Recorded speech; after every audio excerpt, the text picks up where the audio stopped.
नमस्कार। प्रादेशिक समाचार के साथ मैं ज्ञानेश्वर प्रसाद श्रीवास्तव। पहले मुख्य समाचार। प्रधानमंत्री नरेंद्र मोदी ने कहा कि आजादी का अमृत महोत्सव और स्वतंत्रता दिवस के विशेष अवसर पर हमने देश की सामूहिक शक्ति के दर्शन किए। मन की बात कार्यक्रम में प्रधानमंत्री ने कुपोषण के प्रति जागरूकता बढ़ाने के लिए झारखंड के गिरिडीह में चल रहे जागरूकता अभियान की सराहना की। केंद्रीय संचार ब्यूरो रांची की ओर से आजादी के अमृत महोत्सव पर 5 दिवसीय मल्टीमीडिया चित्र प्रदर्शनी आज से केंद्रीय मंत्री अर्जुन मुंडा करेंगे उद्घाटन। और एशिया कप क्रिकेट में आज भारत का मुकाबला पाकिस्तान से। और अब समाचार विस्तार से। प्रधानमंत्री नरेंद्र मोदी ने कहा है कि आजादी का अमृत महोत्सव और स्वतंत्रता दिवस के विशेष अवसर पर हमने देश की सामूहिक शक्ति के दर्शन किए हैं। श्री मोदी ने आज आकाशवाणी के मन की बात कार्यक्रम में कहा कि इससे चेतना की अनुभूति हुई है। उन्होंने कहा कि इतने विशाल और विविधतापूर्ण देश में जब तिरंगा फहराने की बात आई तो हर कोई एक ही भावना में बहता दिखा। प्रधानमंत्री ने पर्वतों की चोटियों, राष्ट्र की सीमाओं और समुद्र के मध्य तिरंगा फहराए जाने पर सैनिकों की सराहना की। प्रधानमंत्री ने कहा कि स्वच्छता अभियान और कोविड टीकाकरण अभियान में भी देश की यही भावना देखने को मिली थी। अमृत महोत्सव में भी फिर से देशभक्ति का यही जज्बा देखने को मिल रहा है। श्री मोदी ने कहा कि बच्चों और युवाओं सहित देशवासियों से मिले प्रत्येक संदेश, पत्र और कार्ड में अंकित राष्ट्रीय ध्वज से प्रधानमंत्री कार्यालय तिरंगामय हो गया है। प्रधानमंत्री ने हर घर तिरंगा अभियान के लिए लोगों के नए नए विचारों की सराहना की। प्रधानमंत्री ने कहा कि दुनिया के विभिन्न देशों में भी अमृत महोत्सव के रंग दिखे। श्री मोदी ने कहा कि हमारी संस्कृति में हजारों वर्ष पहले से ही जल और जल संरक्षण का महत्व समझाया गया है। प्रधानमंत्री ने कहा कि 4 महीने पहले मन की बात में की गई अमृत सरोवर की अपील प्रशासन सहित सभी के प्रयासों से अब जन आंदोलन बन गई है। उन्होंने कहा कि अमृत सरोवर अभियान वर्तमान में अनेक समस्याओं का समाधान तो करता ही है, यह आने वाली पीढ़ियों के लिए भी उतना ही आवश्यक है। प्रधानमंत्री ने विभिन्न राज्यों में कुपोषण दूर करने के लिए चलाए जा रहे दिलचस्प योजनाओं का भी जिक्र किया। असम के बोगाईगांव और झारखंड के गिरिडीह में कुपोषण के प्रति चल रहे जागरूकता अभियान की उन्होंने सराहना की। आंगनवाड़ी केंद्र के लिए मुट्ठी भर अनाज लेकर आती है और इसी अनाज से शनिवार को बाल भोज का आयोजन होता है। इससे आंगनवाड़ी केंद्रों में बच्चों की उपस्थिति बढ़ने के साथ ही कुपोषण भी कम हुआ है। कुपोषण के प्रति जागरूकता बढ़ाने के लिए एक यूनिक अभियान झारखंड में भी चल रहा है। झारखंड के गिरिडीह में सांप सीढ़ी का एक गेम तैयार किया गया है। खेल खेल में बच्चे अच्छी और खराब आदतों के बारे में सीखते हैं। साथियों, कुपोषण से जुड़े इतने सारे अभिनव प्रयोगों के बारे में मैं आपको इसलिए बता रहा हूं क्योंकि हम सबको भी आने वाले महीने में इस अभियान से जुड़ना है। प्रधानमंत्री ने कहा कि सितंबर का महीना त्योहारों के साथ साथ पोषण से जुड़े अभियान के लिए समर्पित है। प्रत्येक वर्ष 1 से 30 सितंबर के बीच पोषण माह मनाया जाता है। श्री मोदी ने कहा कि कुपोषण से लड़ाई के लिए देश भर में अनेक रचनात्मक और विविधतापूर्ण प्रयास किए जा रहे हैं। तकनीक का बेहतर उपयोग और जन भागीदारी पोषण अभियान का महत्वपूर्ण हिस्सा बन गया है। झारखंड में चल रहे सियासी संकट पर अभी विराम नहीं लग पाया है। कल दिन भर सियासी हलचलें तेज रहीं। वहीं ऑफिस और प्रॉफिट मामले में राज्यपाल ने तीसरे दिन भी अपना आदेश चुनाव आयोग को नहीं भेजा है। राजभवन का आदेश मिलने के बाद ही चुनाव आयोग इस संबंध में अधिसूचना जारी करेगा। राजभवन से आदेश भेजे जाने में हो रहे विलंब को देखकर यूपीए ने भी अपनी रणनीति तैयार की है। इस सिलसिले में कांग्रेस के झारखंड प्रभारी अविनाश पांडेय आज मुख्यमंत्री हेमंत सोरेन से मिलेंगे और राज्य में जारी राजनीतिक संकट से निपटने की रणनीति पर चर्चा करेंगे। कांग्रेस विधायक दल की कल रात बैठक हुई जिसमें आगे की कार्रवाई पर विचार विमर्श हुआ। श्री पांडेय शनिवार को रांची पहुंचे थे। उन्होंने पार्टी के सभी विधायकों को रांची में ही बने रहने के निर्देश दिए हैं। इस समय 81 सदस्यों वाली झारखंड विधानसभा में यूपीए गठबंधन के कुल 50 विधायक हैं, जिनमें 30 झारखंड मुक्ति मोर्चा के, 18 कांग्रेस के तथा राष्ट्रीय जनता दल और भारतीय कम्युनिस्ट पार्टी माले का एक एक विधायक शामिल है। विपक्ष में 31 विधायक हैं, जिनमें 26 भाजपा के, 2 एजेएसयू के, 2 निर्दलीय और 1 एनसीपी का विधायक शामिल है। प्रधानमंत्री जनधन योजना के सफलतापूर्वक कार्यान्वयन के आज 8 वर्ष पूरे हो गए। वित्तीय समावेशन के राष्ट्रीय मिशन के अंतर्गत इस योजना में अब तक 46 करोड़ 25 लाख से अधिक लाभार्थियों ने जनधन खातों में 1,73,000 करोड़ रुपए से अधिक की राशि जमा की है। प्रधानमंत्री नरेंद्र मोदी ने वर्ष 2014 में जनधन योजना शुरू करने की घोषणा की थी। मार्च 2015 में जनधन खातों की संख्या 14 करोड़ 72 लाख थी। इस महीने की 10 तारीख तक यह 3 गुना बढ़कर 46 करोड़ 25 लाख हो गई है। जनधन खाता धारकों में 56% महिलाएं हैं और 67% जनधन खाते ग्रामीण और अर्ध शहरी क्षेत्रों में हैं। जनधन खाता धारकों को 31 करोड़ 94 लाख रुपए कार्ड भी जारी किए गए हैं। प्रधानमंत्री जनधन योजना की 8वीं वर्षगांठ के अवसर पर वित्त मंत्री निर्मला सीतारमण ने कहा कि समावेशी विकास की दिशा में वित्तीय समावेशन एक बड़ा कदम है। इससे समाज के हाशिए पर रहने वाले लोगों का समग्र आर्थिक विकास सुनिश्चित हुआ है।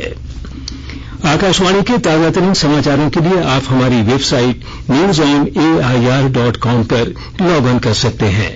ताजा समाचार Twitter handle @AIR news alerts और Facebook page All India Radio news पर भी उपलब्ध है। आप प्रादेशिक समाचार एकांश को ट्विटर हैंडल @AIR न्यूज_रांची और फेसबुक, इंस्टाग्राम पेज तथा YouTube channel AIR news Ranchi पर भी हमारे बुलेटिन सुन सकते हैं। प्रादेशिक समाचार आप आकाशवाणी रांची से सुन रहे हैं और अब पेश है कोरोना से बचाव के कुछ संदेश। कोविड-19 से बचाव और सुरक्षित रहने के 3 उपाय।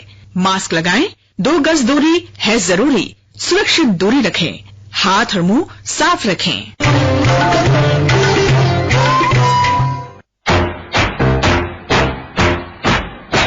चलो मिलकर एक शुरुआत करें, चलो एक फैसला आज करें, मास्क नहीं तो टोकेंगे, कोरोना को रोकेंगे, चलो एक वादा करते हैं, चलो एक वादा करते हैं, मास्क नहीं तो टोकेंगे, कोरोना को रोकेंगे। भारत सरकार द्वारा जनहित में जारी। प्रादेशिक समाचार में आपका फिर से स्वागत है। केंद्रीय संचार ब्यूरो रांची द्वारा आजादी के अमृत महोत्सव पर आज से दीक्षांत मंडप विश्वविद्यालय परिसर में 5 दिवसीय मल्टीमीडिया चित्र प्रदर्शनी का आयोजन किया गया है। प्रेस वार्ता में पीआईबी सीबीसी रांची के एडीजी ने कार्यक्रम की रूपरेखा की जानकारी देते हुए बताया कि केंद्रीय जनजातीय मामले मंत्री अर्जुन मुंडा प्रदर्शनी का उद्घाटन करेंगे। प्रदर्शनी में राष्ट्रीय तथा झारखंड के स्वतंत्रता सेनानियों, आजादी कोस्ट ऑनलाइन मोबाइल गेम्स आदि के बारे में रोचक जानकारी दी जाएगी।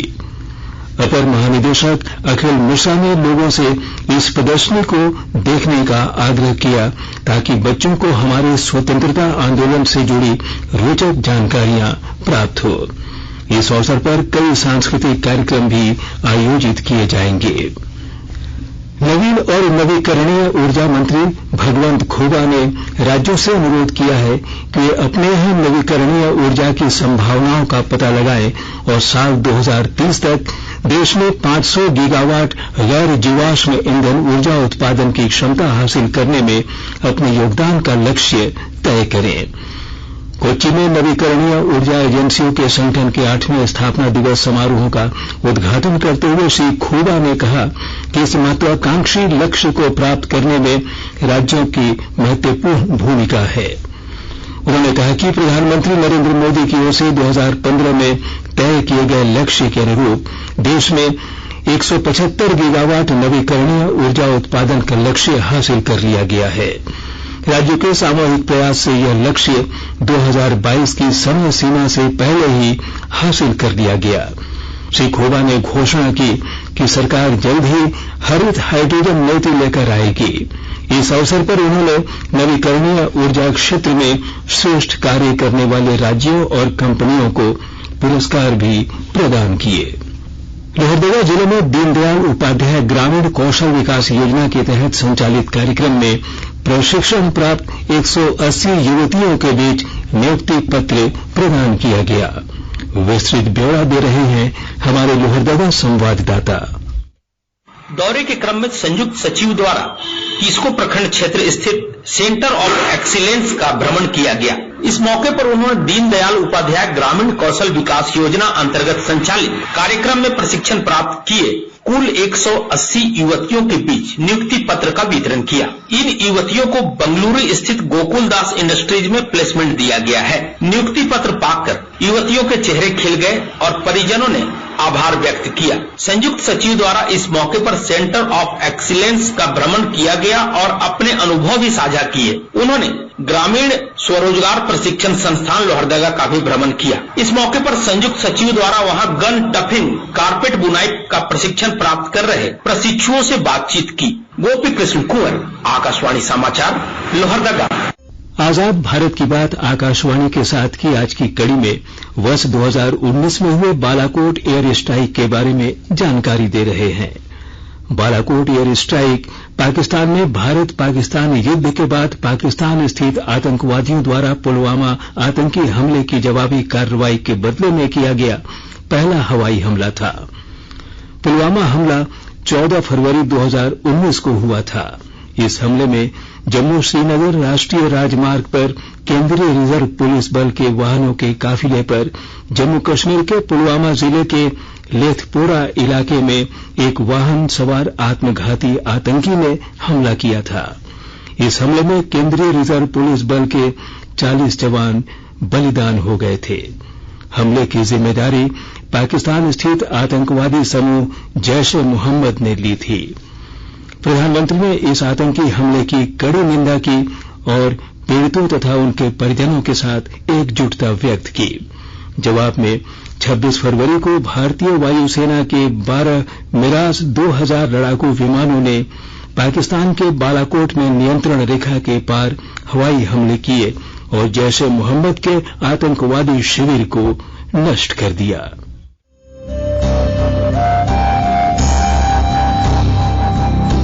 आजाद भारत की बात आकाशवाणी के साथ स्वतंत्रता के 75 वर्ष का उत्सव, जीवंत यात्रा की स्मृतियां, स्वतंत्र भारत की उपलब्धियां और कुछ रोमांचक पल। तो आप भी जुड़िए और सुनना न भूलें 15 अगस्त से प्रतिदिन हमारे FM गोल्ड 100.1 और दूसरे चैनलों पर आजाद भारत की बात आकाशवाणी के साथ। एशिया कप क्रिकेट में मौजूदा चैंपियन भारत आज अपने पहले मैच में दुबई अंतर्राष्ट्रीय स्टेडियम में पाकिस्तान के साथ खेलेगा। यह मैच भारतीय समय के अनुसार शाम 7:30 बजे से शुरू होगा। आकाशवाणी से इस मैच का हिंदी और अंग्रेजी में सीधा प्रसारण किया जाएगा। कल रात एशिया कप के पहले मैच में अफगानिस्तान ने श्रीलंका को 8 विकेट से हराकर शानदार शुरुआत की। और अब अंत में मुख्य समाचार एक बार फिर। प्रधानमंत्री नरेंद्र मोदी ने कहा है कि आजादी का अमृत महोत्सव और स्वतंत्रता दिवस के विशेष अवसर पर हमने देश की सामूहिक शक्ति के दर्शन किए। मन की बात कार्यक्रम में प्रधानमंत्री ने कुपोषण के प्रति जागरूकता बढ़ाने के लिए झारखंड के गिरिडीह में चल रहे जागरूकता अभियान की सराहना की। केंद्रीय संचार ब्यूरो रांची की ओर से आजादी के अमृत महोत्सव पर 5 दिवसीय मल्टी मीडिया चित्र प्रदर्शनी आज से केंद्रीय मंत्री अर्जुन मुंडा करेंगे उद्घाटन। और एशिया कप क्रिकेट में आज भारत का मुकाबला पाकिस्तान से। इसके साथ ही आकाशवाणी रांची से प्रादेशिक समाचार का ये बुलेटिन समाप्त हुआ। नमस्कार।